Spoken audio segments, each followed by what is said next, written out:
everyone, my name is Amy Royland, a fashion nerd, and today I want to talk about how I healed my Sibo, like 100% healed my Sibo.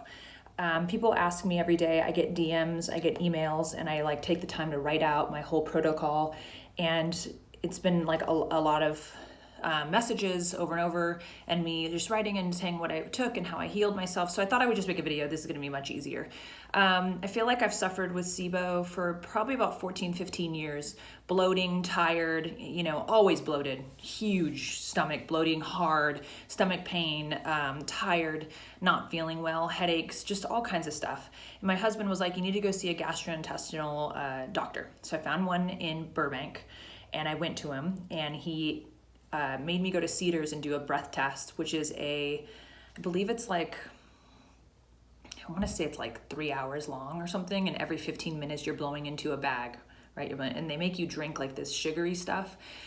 And so I did that, and immediately when I drank that sugary stuff, my stomach hurt so bad. I was like, I have Sibo so bad. When the test results came back, I had hydrogen and methane dominant Sibo.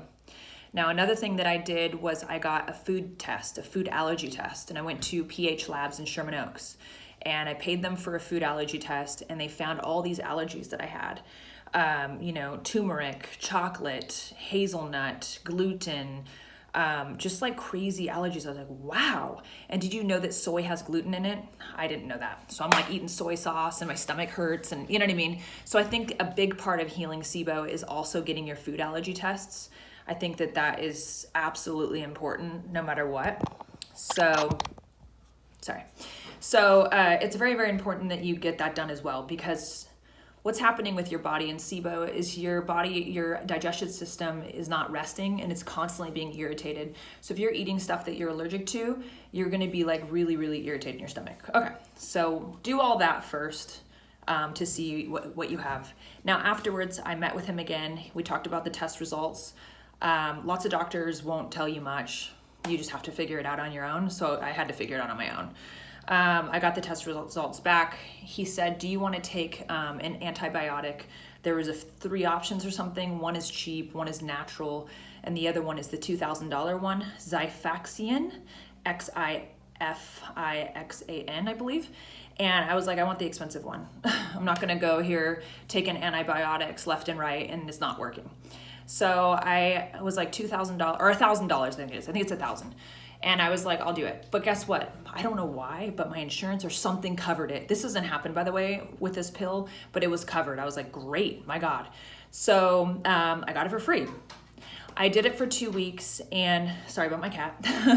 I did it for 2 weeks, and you take it morning and night, and it will make you so tired.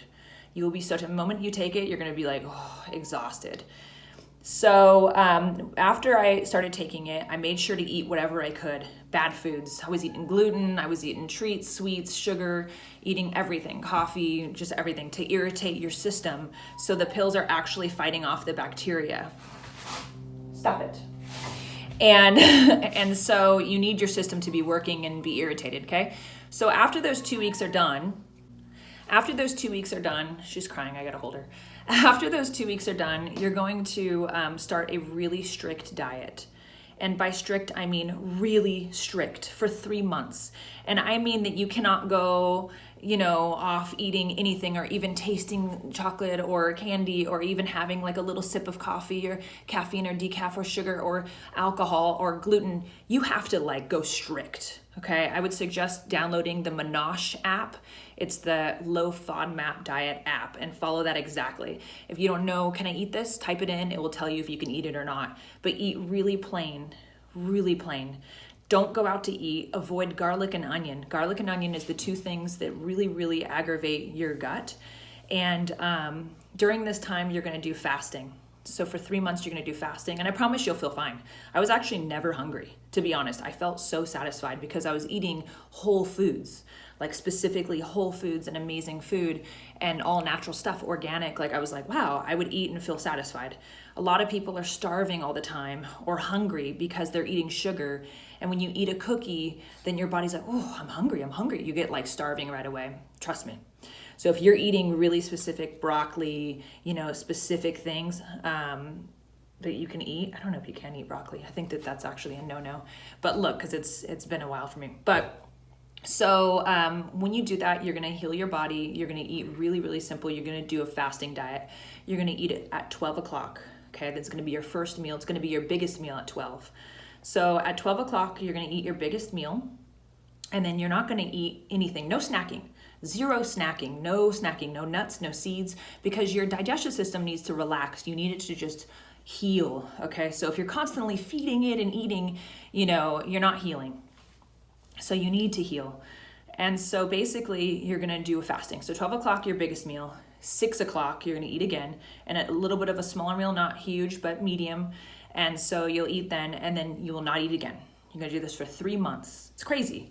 You're not going to be able to eat when you go out with family and friends. I'm sorry. I went out to dinner with family and friends, and I sat there and I just drank water. And everyone feels weird, and they're like, oh, you don't want to eat anything? I'm like, no, stuff has garlic powder, onion powder. Onions is cooked on the grill with it. You have to be strict. You have to eat at home. And this is the deal. When people get Sibo, they go, how do I heal? I'm not healing. I'm like, are you eating out? Did you have a bite of someone's food? Did you, not cook your food for 3 months straight? What did you do? Were you eating something that you shouldn't be eating? Did you have a sip of alcohol? Did you have a sip of alcohol? And they're like, oh yeah, actually I did. And so you can't you can't do that. You cannot do that. You have to be strict. You have to be so strict. This is your health. Do you want to keep being bloated and tired and not feeling good? I healed. I can post pictures, in this video showing how crazy I used to be bloated and how flat my stomach was. 15 years I was huge in my stomach. I might as well have been pregnant the entire time. I'm not kidding you. And then once I actually healed my body, I couldn't believe how flat my stomach was. I fit into all my jeans. My dresses looked amazing on me. I was like, what? But guess what? I got to enjoy that for 1 month before I got pregnant. I was so healthy. I just got pregnant like that. It's crazy. I've had a lot of health problems, and then I heal my Sibo, and then I'm like, boop, pregnant. And then I had 1 month of being like, oh my God, my stomach's so flat. It was so amazing. And then I loved doing photo shoots. I was like, wow. And then now I'm pregnant. I'm freaking got a stomach. Anyway, so let's talk about the pills that I also took during the 3 months of this diet that I did. Oh my God, I'm sorry, you guys. She's worse than the baby coming, I swear to God. So I took Burbine. You can look online about Burbine. It's very, very good. This is called Thorn. Thorn is a digestive enzyme that you can take before you eat foods. After the diet, this is probably pretty good to take after the diet. So if you're eating bread here and there or whatever, by the way, sourdough is way better than regular bread for Sibo. I think it's like 2% gluten. It's actually very good. So if I have bread, I'm like, sourdough, please. Gluten-free bread is fine, but it's very processed. You want to eat natural, good foods. So Thorn is good for like after the fact that you could take. It breaks down stuff in your stomach so you don't feel bad. You'll be like, wow, it's pretty absolutely amazing. Also, if you're going to drink wine, Frey wine, F-R-E-Y, I buy it at Whole Foods. It is organic, sulfite-free. Always do sulfite-free wine. It's less acidic for your stomach, for your Sibo. You won't get any bloating, no hangover, no headache. You're going to feel like incredible on this stuff. When I drank it before I got pregnant, I woke up at like 6 a.m. the next morning with more energy than I've ever had. It's crazy. This stuff gives you energy. Wine makes me tired. I get headaches. I'm like, ugh. But sulfate-free, whew, that's the clean stuff. Then I was doing vitamin D3, which is really good for you. Vitamin D3, obviously I was taking my vitamin B12, my meta-lipoic high quality. This is the alpha lipoic acid that I needed to take. This stuff's amazing. You'll never ever get sick. This is liquid zinc. This stuff's good. Under your tongue, 2 drops a day. You'll never get sick. I swear. Me and Ben, everyone had the flu, not us. This is oil of oregano. This is what you want to take every day when you're healing from Sibo. Oil of oregano is so good. And this stuff is ADP, Biotics Research. This is oil of oregano. This is the best stuff you could take. Sorry, it's all blown out. This is so good for you during this. If it's the one thing you're taking, take that. And then magnesium glycinate, 400. This is a good one too. Mainly just like, and vitamin C, a lot of vitamin C. Just like healing, and feeling better. I healed. And I know you guys can heal, you can do it. And a lot of people ask me how, and I just wanted to make this video. I know it's really long, and I hope you stuck with me with it. I'm trying to think, I have notes here. Make sure that I didn't miss anything.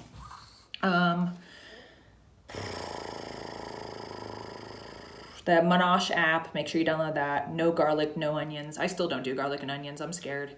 I'm sure I can because I'm healed, but I'm still a little scared because that really will irritate you. You neat. And as for, I was vegan for years, right? I was vegan and I had to incorporate some fish and turkey and eggs into my diet. I'm not happy about it. I cried every day while having to eat that. I cried every day. It made me very sad. But if you actually Google, a lot of vegans are coming down with Sibo, a lot of them, because what's happening is our body is becoming really alkaline. So our body can't process or break down foods because there's no acid going on in here because we're so alkaline. I think, maybe I'm wrong. Everyone's different, you know. And I think that that's why a lot of people are getting Sibo. I'm pregnant now, so I have to eat eggs and stuff. I don't eat red meat. I don't eat pig. You know, I won't ever do that. And after the baby's born, I want to be vegan again, but like more, I guess, I don't know. I'm scared because I don't want Sibo to come back. So it's moderation, and there's no reason to judge anyone on what they eat or what they do. You know, I was vegan for a long time. I love vegans. All my friends are vegan. I respect it 100%, and I love that world. I design vegan stuff for people because I do love vegans. Damn it, baby boy. Sorry. So, you know, I do want to become vegan again for sure. And I want to, or at least vegetarian. And I do want to teach my little one coming, you know, about that. So, but yeah, I think it's moderation. It's eating healthy. It's eating small amounts and really healing the gut. So good luck, everyone.